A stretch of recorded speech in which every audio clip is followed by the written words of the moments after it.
course I do! I've known that from the very start! I knew he was traveling with a demon. Because the sounds demons make aren't anything like a human. That said, the sounds I hear from Tanjiro are so kind and gentle, it makes me want to cry. I don't think I've ever heard anything like it before. All living creatures constantly give off vibrations. The world is full of sounds ringing out. Breathing, heartbeats, the rhythm of blood circulating. By listening closely, I'm able to tell what kind of thoughts are going through someone's head.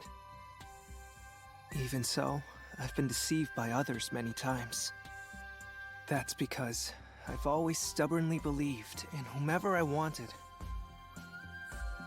Tanjiro, despite being a demon slayer, is traveling with a demon.